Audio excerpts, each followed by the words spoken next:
जय हिंद students. Welcome back to NDA ancient history session, जिसमें आज हम पढ़ेंगे इंडस वैली सिविलाइजेशन के प्रीवियस ईयर क्वेश्चंस और इम्पोर्टेंट फैक्ट्स के बारे में।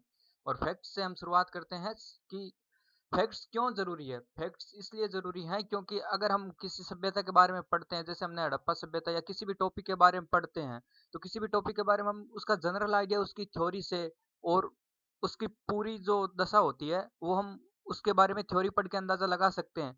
लेकिन जो फैक्ट्स होते हैं उसके बारे में, तो वो हमें कुछ क्लियर क्लियर बातें बताते हैं, जिससे हमें आगे क्वेश्चनों को सोल्व करने में और क्वेश्चनों को अप्रोच करने में आसानी होती है।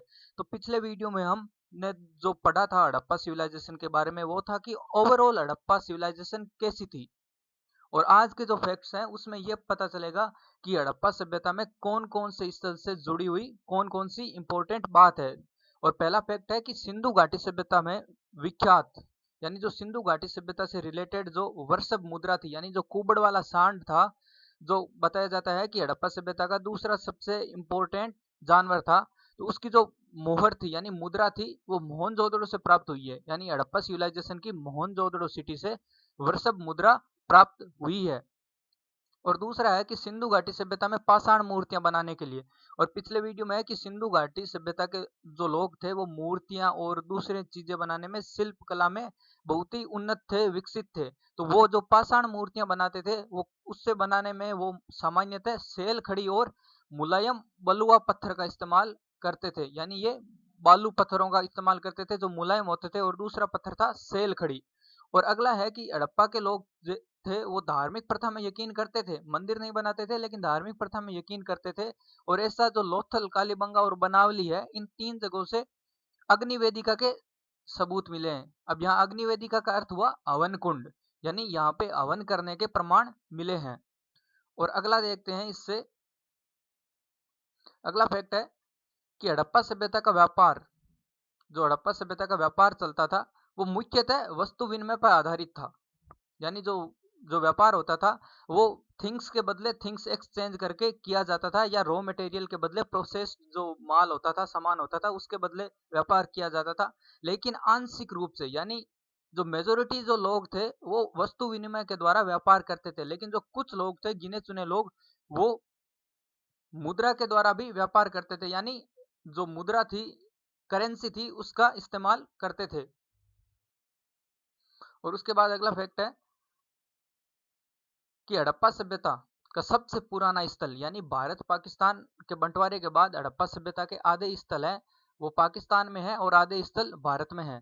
तो जो ओवरऑल हड़प्पा सभ्यता थी, तो उसका सबसे पुराना स्थल है वो है मेहरगढ़, और जो कि फिलहाल है पाकिस्तान में।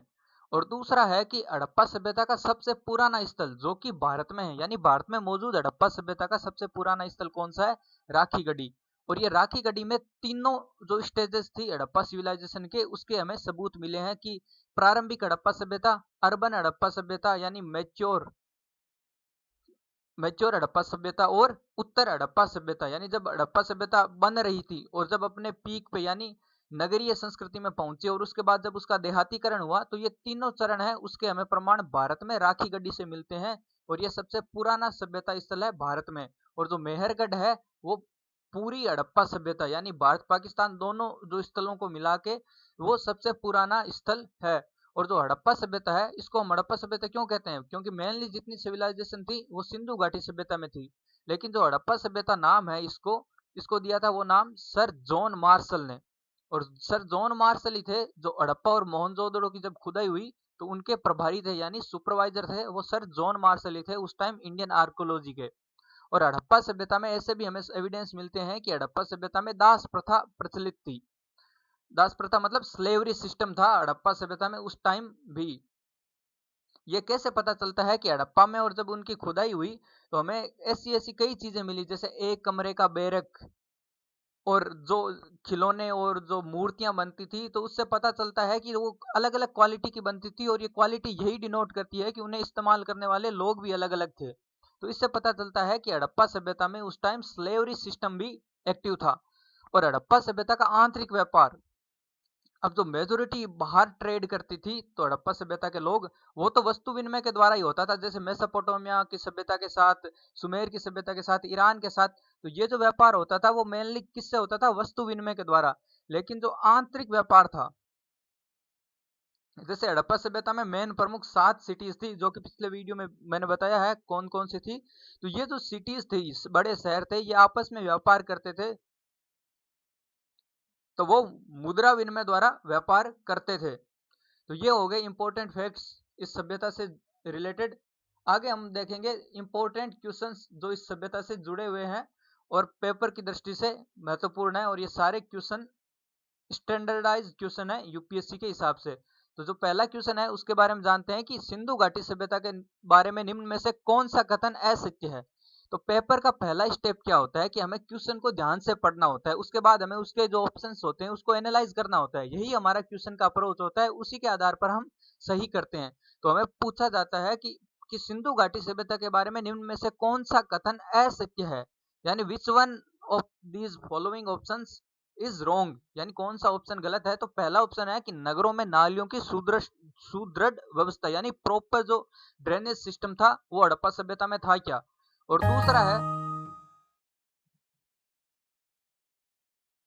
दूसरा है कि व्यापार और वाणिज्य उन्नत दशा में, यानी जो व्यापार था बहुत ज्यादा बढ़िया था। और तीसरा है मातृ देवी की उपासना, और ऑप्शन डी है लोहे से परिचित थे। तो अब देखते हैं कि हड़प्पा सभ्यता के बारे में हम पढ़ेंगे, और अगर आपको इन क्वेश्चनों को अच्छे से हल करना है और समझना है तो पहले 2 वीडियो है वो जाके देखें, ये सारे क्वेश्चन हल हो जाएंगे। ये सारे क्वेश्चन से उनका वो पिछले वीडियो में सॉल्यूशन है और जिक्र किया हुआ है सारे इन ऑप्शंस का।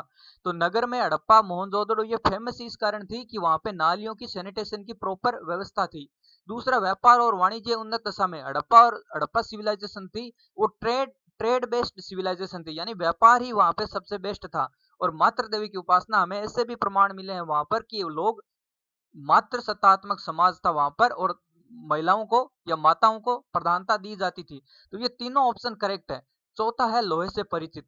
तो लोहे से परिचित हड़प्पा सभ्यता के लोग नहीं थे, क्योंकि हड़प्पा सभ्यता ताम्र पाषाण युग की सभ्यता थी। और जब हड़प्पा सभ्यता धीरे धीरे अपनी नगरीय अवस्था में आई 2500 बीसी से 1900 बीसी तक, और तब तक वो लोग कांस्य से यानी ब्रोंज से भी परिचित थे, उन्हें भी बनाना जानते थे। तो ऑप्शन डी इज करेक्ट कि निम्नलिखित में से कौन सा कथन असत्य है, तो वो है कि ऑप्शन डी है वो असत्य, यानी इनकरेक्ट है। वो लोग लोहे के बारे में नहीं जानते थे। अब मेनली वो हो गया क्वेश्चन हड़प्पा सभ्यता से या हिस्ट्री से। और एनडीए के जीएटी में मोस्टली हमें क्वेश्चन कैसे दिए जाते हैं, या तो हमें ये दिए जाते हैं सूची वाले, सूची यानी टेबल्स। हमें 2 टेबल्स को मैच करना होता है, कूट दिया होता है, ये कोड दिया होता है कि इस हिसाब से कौन सा ऑप्शन सही है। या फिर हमें स्टेटमेंट दिए जाते हैं कि which one, how many of these statements are correct, और कौन से कथन का कौन सा सही एक्सप्लेन करता है, या कौन सा कथन सही है कौन सा कथन गलत है। तो ये देखो दूसरा क्वेश्चन है कि निम्नलिखित में से सही को सुमेलित करें, यानी इन सूचियों को आपस में मिलाएं। तो पहली सूची में दिया है स्टेट का नाम, दूसरी सूची में दिया है स्थान का नाम। तो जो स्थान थे ये हड़प्पा सभ्यता के उस टाइम के स्थान थे जहां पर हड़प्पा सभ्यता की आज खुदाई होने पर हड़प्पा सभ्यता मिली है, और ये है स्टेट। तो पहला स्टेट है गुजरात, 1 नंबर ऑप्शन है गुजरात। तो गुजरात का जो करेक्ट है वो है लोथल, क्योंकि लोथल हड़प्पा सभ्यता का बंदरगाह था और ये गुजरात में है फिलहाल। दूसरा है उत्तर प्रदेश, और उत्तर प्रदेश है आलमगीरपुर, आलमगीरपुर है उत्तर प्रदेश में। और जो आलमगीरपुर है वो हड़प्पा सभ्यता का मोस्ट ईस्ट पॉइंट था, यानी सबसे पूर्व में, यानी हड़प्पा सभ्यता लास्ट आलमगीरपुर तक ही फैली हुई थी। तीसरा है पंजाब। तो ये जो रोपड़ है, रोपड़ के बारे में हम सभी जानते हैं, रोपड़ है वो पंजाब में है। और चौथा है राजस्थान। तो राजस्थान कालीबंगा है वो राजस्थान में है, राजस्थान के हनुमानगढ़ जिले में। तो इस हिसाब से देखते हैं कि ए नंबर है वो आलमगीरपुर कहाँ है, वो है यूपी में। तो ए का हुआ 2। बी है लोथल, लोथल कहाँ है, गुजरात में, बी का हुआ 1। सी कालीबंगा, कालीबंगा कहाँ है, राजस्थान, 4। और डी रोपड़, रोपड़ कहाँ है, पंजाब। तो अब क्या हुआ, ऑप्शन बी हो गया करेक्ट। तो इसी तरह हमें मैचिंग करने क्वेश्चन, मैच करने वाले क्वेश्चन आते हैं और इन क्वेश्चनों को ध्यान से करना पड़ता है। तो बेसिकली इसमें 4 क्वेश्चन है, 4 से भी ज्यादा हो सकते हैं। तो हमें ऐसे क्वेश्चन पूछे जाते हैं, एक बड़ा क्वेश्चन पूछा जाता है जो हमें लगता छोटा है, लेकिन उस क्वेश्चन के लिए बहुत ज्यादा अप्रोच और नॉलेज चाहिए होता है। तो इसी तरह के क्वेश्चन आते हैं हड़प्पा सभ्यता में। तो इसलिए हमें एंशिएंट हिस्ट्री या जीएटी एनडीए को एक सिस्टमेटिक ढंग से पढ़ना होता है, जिससे हम कम से कम ऑप्शन में या कम से कम टाइम में ज्यादा से ज्यादा क्वेश्चनों को अप्रोच कर सकें। ओके, तो अगला है सिंधु घाटी सभ्यता किससे संबंधित है। तो ये 4 स्टेज है, यानी 4 एजेस थी। पहली थी प्री हिस्टोरिक एज यानी प्रागैतिहासिक युग, दूसरा है आद्य ऐतिहासिक युग, तीसरा है ऐतिहासिक युग और चौथा है उत्तर ऐतिहासिक युग से। तो पहले इनकी डेफिनेशन पता होनी चाहिए। वैसे इसका ऑप्शन बी करेक्ट है, लेकिन डेफिनेशन क्या है प्रागैतिहासिक युग। तो इसका हमें मतलब हुआ कि इस टाइम के हमें कोई सबूत नहीं मिलते। सबूत मिलते हैं लोग हैं, पर हमें कोई प्रमाण नहीं मिलते फिजिकल फॉर्म में कि हाँ ये कपड़े का टुकड़ा है, ये औजार थे जो वो लोग इस्तेमाल करते थे। हमें बस इतना पता है कि पहले लोग थे, वो काम करते थे, अपना जीवन यापन करते थे, सिविलाइजेशन को आगे बढ़ाया, बस इतना ही पता है। वो कैसे रहते थे, क्या खाते थे, क्या पीते थे, क्या पहनते थे, हमें कुछ नहीं पता। दूसरा है आद्य ऐतिहासिक युग से, तो इसके बारे में हमें पता होता है, हमें चीजें मिली हुई होती है, लेकिन हम उसकी लिपि को पढ़ नहीं पाते या पूरी तरह डिकोड नहीं कर पाते। तो वो होता है आद्य ऐतिहासिक युग, यानी हमें पता होते हुए भी हमें पूरा पता नहीं होता उस चीज के बारे में। तीसरा है ऐतिहासिक युग, यानी ऐसे टाइम की चीजें जो हमें उनसे मिलती है, हम उसके बारे में जानकारी प्राप्त कर सकते हैं, उनकी लिपि को पढ़ सकते हैं, भाषा को पढ़ सकते हैं और बढ़िया से जानकारी प्राप्त कर सकते हैं। और ऐतिहासिक युग के बाद उत्तर एशिया की ऐतिहासिक युग आता है। तो प्राग ऐतिहासिक हो गया पाषाण काल, आद्य ऐतिहासिक हो गया हड़प्पा काल। तो हड़प्पा काल की लिपि मौजूद है, फिर भी हमें हड़प्पा के बारे में, हड़प्पा सभ्यता के बारे में ज्यादा नहीं पता। हमें कैसे राजनीतिक संगठन का नहीं पता, हमें धार्मिक संरचना के बारे में, धर्म के बारे में कुछ नहीं पता, और लोगों के जीवन यापन के बारे में हम पूरी तरह कह नहीं सकते। और ऐतिहासिक युग हो गया वैदिक काल, तो इसके बारे में लोगों की भाषा भी है, हम उसकी उनकी लिपियों को पढ़ सकते हैं, देख सकते हैं कि वैदिक टाइम में लोग कैसे थे, घोड़े का इस्तेमाल करते थे वो लोग, 4 वेद थे। तो ये हो गया ऐतिहासिक युग। तो ऑप्शन बी करेक्ट है, आद्य ऐतिहासिक युग। सिंधु सभ्यता थी वो आद्य ऐतिहासिक युग से थी। चौथा क्वेश्चन है कि निम्नलिखित में से विचार करें और सही उत्तर का चयन करें, यानी फाइंड द करेक्ट आंसर कि सिंधु घाटी सभ्यता जानी जाती है। अब मोस्टली हमें ऐसे क्वेश्चन मिलते हैं हिस्ट्री, जियोग्राफी, राजनीति और इकोनॉमी में, हमें ऐसे स्टेटमेंट दिए जाते हैं और हमें पूछा जाता है कि कौन से स्टेटमेंट करेक्ट है, कितने स्टेटमेंट करेक्ट है। तो पूछा है कि सिंधु घाटी सभ्यता जानी जाती है, तो अब ये करेक्टरिस्टिक दे गई है सिंधु घाटी सभ्यता की। पहला है नगर नियोजन के लिए, दूसरा है मोहनजोदड़ो और हड़प्पा के लिए, तीसरा अपने कृषि संबंधी कार्यों के लिए और चौथा है अपने उद्योगों के लिए। तो पहले फैक्ट के स्टेटमेंट के बारे में देखते हैं कि नगर नियोजन, तो हड़प्पा मोहनजोदड़ो ये सिविलाइजेशन थी, तो ये क्या थी, इसमें नगर बहुत ही सिस्टमेटिक ढंग से बसाए गए थे। सड़कें एक दूसरे को 90 डिग्री एंगल पे काटती थी, मकान की एक फिक्स जगह थी, अनाज के भंडार थे, स्नान घर थे, यानी नगर को एक बहुत ही बढ़िया मैनेज ढंग से प्री प्लान्ड बेस पे बसाया गया था। तो नगर नियोजन के लिए जानी जाती है, पहला स्टेटमेंट करेक्ट है। दूसरा है मोहनजोदड़ो और हड़प्पा के लिए, तो ये दो फेमस सिटीज हैं। हड़प्पा के स्थान से सबसे पहले खुदाई करनी शुरू हुई और मोहनजोदड़ो था ये जो सबसे बेस्ट स्टेट में मिला है। और ज्यादातर हमें हड़प्पा के बारे में, हड़प्पा सभ्यता के बारे में जो सबूत मिले हैं वो मोहनजोदड़ो से मिले हैं। तीसरा है अपने कृषि संबंधी कार्यों के लिए, तो जो हो गया वो अपने फार्मिंग से रिलेटेड। तो हड़प्पा के लोग काफी फसलों से परिचित थे, जैसे गेहूं, जौ, मटर, कपास, तो ये सारी चीजें थी। और कालीबंगा था हड़प्पा का एक प्रमुख स्थल था, उसमें भी जुते हुए खेत के अवशेष मिले हैं। और बनावली हरियाणा से मिट्टी का हल भी मिला है। तो अपने कृषि संबंधी कार्यों के लिए भी ये फेमस थी, क्योंकि नदी के किनारे सभ्यता थी, लोग खेती करते थे अपने उद्योगों के लिए। तो जहाँ व्यापार होता है वहाँ उद्योग भी होते हैं, और चौंदड़ों में हड़प्पा सभ्यता के मेनली जो जितने भी उद्योग थे, इंडस्ट्रीज थी, वो वहां थी। तो ये चारों ऑप्शन करेक्ट है हड़प्पा सभ्यता के बारे में, इसलिए ऑप्शन होगा डी। नेक्स्ट क्वेश्चन देखते हैं, क्वेश्चन नंबर 5 कि निम्नलिखित में से कौन सा या कौन से लक्षण सिंधु सभ्यता के लोगों का सही चित्रण करता है या करते हैं। तो ये जो 3 है स्टेटमेंट, फिर से स्टेटमेंट वाला क्वेश्चन आ गया कि इनमें 3 स्टेटमेंट दिए गए हैं और कितने स्टेटमेंट करेक्ट हैं और कितने इनकरेक्ट है। तो पहला है उनके विशाल महल और मंदिर होते थे, दूसरा है वे देवियों और देवताओं दोनों की पूजा करते थे, तीसरा है वे युद्ध में घोड़ों द्वारा रथ खींचे गए रथों का प्रयोग करते थे। तो पहला विशाल महल और मंदिर, तो हड़प्पा की सभ्यता में हमें ऐसी कोई चीज नहीं मिली है, मंदिर तो बिल्कुल भी नहीं मिले, दुर्ग के अवशेष मिले, लेकिन ये नहीं कह सकते कि वो बहुत ज्यादा विशाल था। तो ये पहला ऑप्शन है इनकरेक्ट। क्योंकि अब देखो महल के बारे में हमें कंफ्यूजन हो सकता है, लेकिन हम ज्यादा पढ़ेंगे तो देखेंगे कि हड़प्पा की खुदाई में एक भी मंदिर नहीं मिला।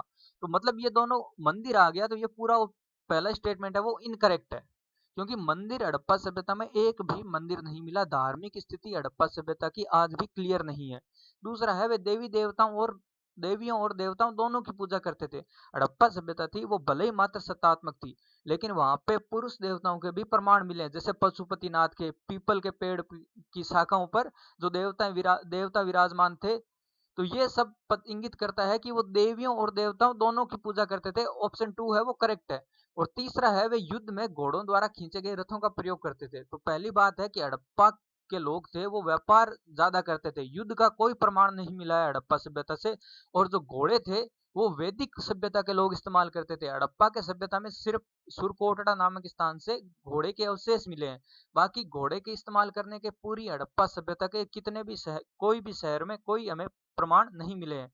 तो इसका करेक्ट होगा केवल 2, यानी only option B. B is correct.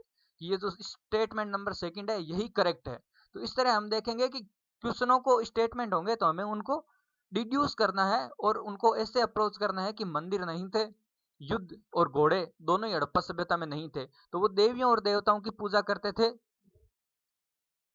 और क्वेश्चन नंबर 6 नेक्स्ट की हड़प्पा संस्कृति के विषय में निम्नलिखित कथनों पर विचार कीजिए। तो पहला कि हड़प्पा संस्कृति सिंध और पंजाब में परिपक्व हुई। दूसरा है यह वहां से दक्षिण तथा पूर्व की ओर फैली। तीसरा है वह क्षेत्र जहां वह फैली मिस्र तथा मेसोपोटामिया से बड़ा था। तो इसका ऑप्शन हो गया डी 1 2 3। तो अब ऑप्शंस यानी स्टेटमेंट्स को एनालाइज करते हैं कि हड़प्पा संस्कृति थी वो सिंध और पंजाब में परिपक्व हुई। तो हड़प्पा सभ्यता वहीं परिपक्व हुई क्योंकि सिंध में जहाँ खुदाई हुई मोहनजोदड़ो की खुदाई हुई थी वो मोहनजोदड़ो सिंध प्रांत में है पाकिस्तान के, और जो हड़प्पा शहर है वो पंजाब में मिला है। अब देख सकते हैं कि हड़प्पा और मोहनजोदड़ो इनके बीच की आज के मैप के या आज के हिसाब से वो दूरी थी वो 483 किलोमीटर थी। तो हड़प्पा सभ्यता थी, जो हड़प्पा स्थल था वो पंजाब में था और जो मोहनजोदड़ो स्थल था वो सिंध में था। तो ये दो मोस्ट सिटीज थी, बड़ी सिटीज थी हड़प्पा सभ्यता की। तो पहला ऑप्शन पहला स्टेटमेंट करेक्ट। दूसरा वहां से यह दक्षिण तथा पूर्व की ओर फैली। तो ऐसा भी हम कह सकते हैं इतिहासकारों के हिसाब से कि हड़प्पा सभ्यता पंजाब और सिंध प्रांत वहां फैली सिंधु घाटी में, बाद में धीरे धीरे ये यूपी तक फैली। तो यूपी हो गया वहां से ईस्ट और नीचे दाइमाबाद महाराष्ट्र यानी नर्मदा नदी तक, तो ये नीचे हो गया साउथ। तो ये दूसरा ऑप्शन भी करेक्ट है कि वो वहां से पूर्व में आलमगीरपुर यूपी और साउथ में दाइमाबाद महाराष्ट्र तक फैली। और लास्ट है वह क्षेत्र जहां वह फैली मिस्र तथा मेसोपोटामिया से बड़ा था। तो ये ऑप्शन भी करेक्ट है क्योंकि ये भी इतिहासकार और उनका क्षेत्रफल मापा गया। तो ये ऑप्शन बिल्कुल करेक्ट है क्योंकि हड़प्पा सिविलाइजेशन का जो क्षेत्रफल है वो 12,99,600 किलोमीटर है, वर्ग किलोमीटर है। तो ये वहां फैली, इनका जब क्षेत्रफल मापा जाता है तो ये उन दोनों से बड़ा है। यानी वो सिविलाइजेशन कितनी भी बड़ी थी हड़प्पा सभ्यता से बड़ी नहीं थी। सबसे बड़ी अपने टाइम की सभ्यता हड़प्पा सभ्यता ही थी। वर्ल्ड की बिगेस्ट यानी लार्जेस्ट सिविलाइजेशन थी वो हड़प्पा सभ्यता थी। नेक्स्ट क्वेश्चन है कि निम्नलिखित में से कौन सा सिंधु घाटी सभ्यता के समकालीन थी। तो ये प्रश्न भी इंपॉर्टेंट है, कंफ्यूज करने वाले हैं कि रोमन, यूनान, मिस्र, मेसोपोटामिया कौन कौन से होंगे। तो पहला है मिस्र, दूसरा है मेसोपोटामिया, तीसरा है रोमन, चौथा है यूनानी। तो जो हड़प्पा सभ्यता के समकालीन थी वो एक थी मिस्र की सभ्यता, दूसरी थी मेसोपोटामिया की सभ्यता। ये जो रोमन थी ये बाद में आई और यूनान थी इसका भी स्पष्ट नहीं है। मतलब ये मिस्र और मेसोपोटामिया ये दो ही हड़प्पा सभ्यता के समकालीन थी और इन दोनों के साथ हड़प्पा सभ्यता थी वो व्यापार करती थी डायरेक्ट इनडायरेक्ट रूप से। तो इसका ऑप्शन ए होगा करेक्ट, मिस्र और मेसोपोटामिया। अगला है 8 नंबर क्वेश्चन कि किसने सिंधु स्थल हड़प्पा के नाम पर सिंधु सभ्यता का नाम हड़प्पा सभ्यता किया। तो उस आप जब पढ़ेंगे पिछले वीडियो देखेंगे तो सबसे पहले यही आएगा कि सिंधु घाटी सभ्यता या हड़प्पा सभ्यता। तो हड़प्पा नामक शहर पर सबसे पहले खुदाई करने के कारण सिंधु घाटी सभ्यता को हड़प्पा सभ्यता के नाम से भी जाना जाता है। तो ये नाम दिया किसने कि सिंधु घाटी सभ्यता को हड़प्पा सभ्यता, तो ये दिया था सर जॉन मार्शल ने। सर जॉन मार्शल थे ये। हड़प्पा और मोहनजोदड़ो की जब खुदाई की गई तो ये वहां के सुपरवाइजर थे, यानी इन्हीं की देख रेख में ये खुदाई आगे चली थी। सबसे पहले 1921 में दयाराम साहनी ने खुदाई की, लेकिन जब बाद में पता चला कि इतनी बड़ी लार्ज स्केल पर सिविलाइजेशन है, तो गवर्नमेंट ने, अंग्रेजी सरकार ने अपने हाथ में ये काम लिया और इंडियन आर्कियोलॉजिस्ट जो डिपार्टमेंट था, उसके जो उस टाइम चीफ थे, हेड थे, वो थे सर जॉन मार्शल। तो उन्होंने ये जो पूरा काम है देख रेख की मोहनजोदड़ो और हड़प्पा की खुदाई में, ये सर्वप्रथम इंचार्ज थे वहां के। अगला क्वेश्चन है 9 नंबर, कालीबंगा के संदर्भ में निम्न में से कौन कौन से कथन सत्य है? तो हड़प्पा सभ्यता का एक प्रमुख सिटी थी कालीबंगा, जो कि राजस्थान में है। फिलहाल राजस्थान के हनुमानगढ़ जिले में ये स्थल है। तो पहला है इसका काली चूड़ियां। तो ये ऑप्शन करेक्ट है कि कालीबंगा का जो शाब्दिक अर्थ है वो है काली चूड़ियां। सेकंड ऑप्शन है कि इसके पूर्व हड़प्पा स्थलों से खेत जोते जाने के प्रमाण मिले हैं। तो ये पूर्व हड़प्पा यानी हड़प्पा सभ्यता से पहले, जब हड़प्पा सभ्यता डेवलप हो रही थी, तो उस टाइम के हड़प्पा खेत के जोते जाने के प्रमाण मिले, यानी फार्मिंग के हमें एविडेंस मिले हैं। तो ये भी करेक्ट है, क्योंकि ये भी एक इंपॉर्टेंट फैक्ट है कि कालीबंगा से जुते हुए खेत के साक्ष्य मिले हैं। नेक्स्ट है, यहाँ घोड़े के नियमित प्रयोग के प्रमाण मिलते हैं। तो ये जो घोड़ा शब्द है, इसका हड़प्पा सभ्यता से कोई लेना देना नहीं है। सिर्फ एक ही फैक्ट है कि सुरकोटड़ा नामक स्थान से घोड़े के अवशेष मिले हैं। उसके अलावा पूरी सिंधु घाटी सभ्यता में कहीं पर घोड़े का इस्तेमाल नहीं हुआ है और ना ही हमें कोई एविडेंस मिले है। तो ऑप्शन 3 हो गया, या स्टेटमेंट 3 हो गया, ये इनकरेक्ट है। चौथा है, यहाँ अग्नि पूजा की प्रथा के प्रमाण मिलते हैं। तो ये वीडियो के शुरुआत में बताया था कि लोथल, कालीबंगा और एक और जो बनावली थी, वहां से क्या मिला? अग्नि पूजा यानी अग्नि वेदिका के प्रमाण मिले। तो अग्नि पूजा का, तो अब देखेंगे ऑप्शन कौन से 1, 2 और 4। ऑप्शन सी है वो करेक्ट है, क्योंकि 4 स्टेटमेंट से स्टेटमेंट 1, 2 और 4, ये 3 स्टेटमेंट ही करेक्ट है, क्योंकि घोड़े का इस्तेमाल हड़प्पा सभ्यता में बिल्कुल भी नहीं हुआ था और ना ही हमें एविडेंस मिलते हैं। नेक्स्ट क्वेश्चन है, निम्नलिखित में से कथनों पर विचार कीजिए। तो हड़प्पा के निवासी कपास उगाते थे, ये पहला स्टेटमेंट है, और उसको उपयोग में लाते थे। दूसरा है, हड़प्पा के निवासियों को तांबा व कांस्य का कोई ज्ञान नहीं था। तीसरा है, मानक हड़प्पा मुद्रा मिट्टी की बनी होती थी। तो अब देखते हैं कि कथनों पर विचार कीजिए। तो हमें 3 स्टेटमेंट दे दिए और पूछा है कि निम्नलिखित में से यानी उपरोक्त कथनों में से कौन से सही है, यानी कितने जो 3 स्टेटमेंट है उनमें से कौन कौन से स्टेटमेंट करेक्ट है। तो पहला है, हड़प्पा के निवासी कपास उगाते थे। यस, हड़प्पा के निवासी कपास उगाते थे और उसको उपयोग में लाते थे। हमें ऐसे एविडेंस मिले हैं कि हड़प्पा के लोग हैं वो कपास उगाते थे तथा उसका तकलियों से उसका धागा बनाते थे और उन्हें सूती कपड़े वो पहनते थे, कॉटन से बने हुए। दूसरा, हड़प्पा के निवासियों को तांबा व कांस्य का कोई ज्ञान नहीं था। तो हड़प्पा के लोग थे, जो हड़प्पा सभ्यता खुद थी वो ताम्र पाषाण युग की सभ्यता थी, यानी वो तांबे से परिचित थे। और जब हड़प्पा सभ्यता डेवलप हुई, यानी वो अपने पीक पे अर्बन स्टेट में आई, नगरीय संस्कृति आई, 2500 बीसी से 1900 बीसी के बीच का टाइम था। तो उस टाइम वो कांस्य के बारे में भी जानते थे, यानी वो ब्रोंज से भी परिचित थे, ब्रोंज बनाना आता था उन्हें। और नेक्स्ट है कि मानक हड़प्पा मुद्रा मिट्टी की बनी होती थी। तो पहला मैंने बताया था कि हड़प्पा सभ्यता के जो आंतरिक व्यापार होता था वो वस्तु विनिमय के अलावा मुद्रा विनिमय के आधार पर भी होता था, लेकिन ये कम था।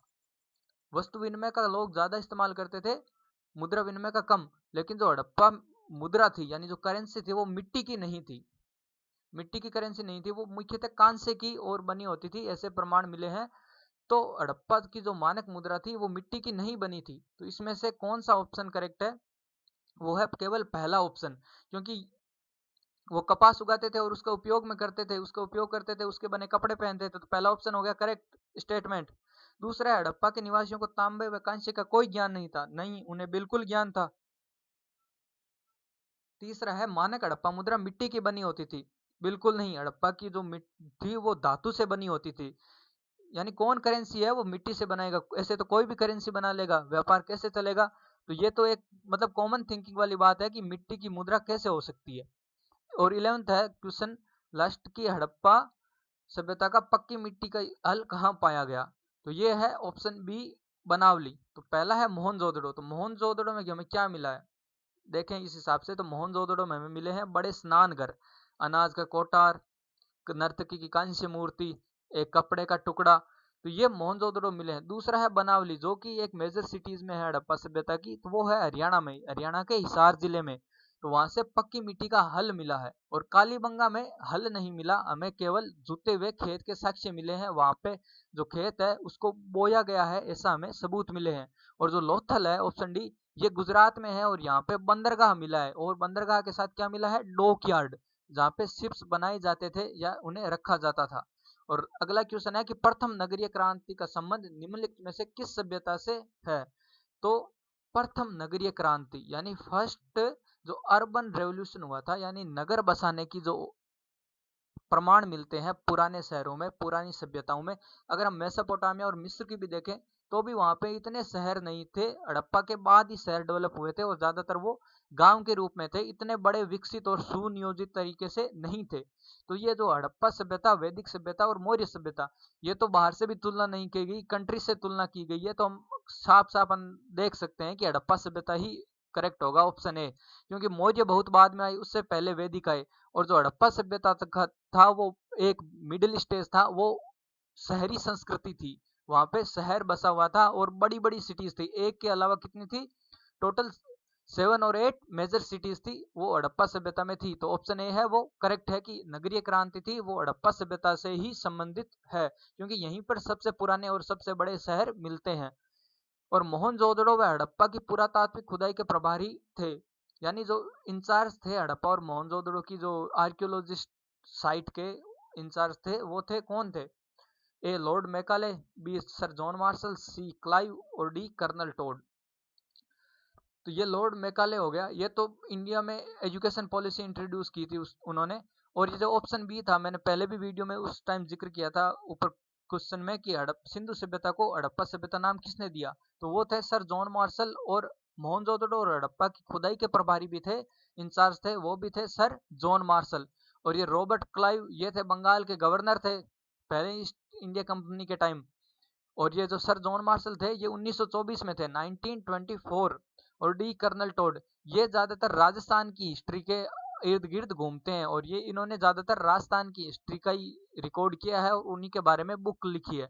तो ऑप्शन बी है करेक्ट, सर जॉन मार्शल। तो उम्मीद करता हूं कि इससे आपको बहुत ज्यादा मदद मिलेंगी। और ये सारे क्वेश्चन है वो यूपीएससी के स्टैंडर्ड के हैं और इनमें से कई क्वेश्चन थे वो एनडीए के प्रीवियस ईयर में भी आए हुए हैं।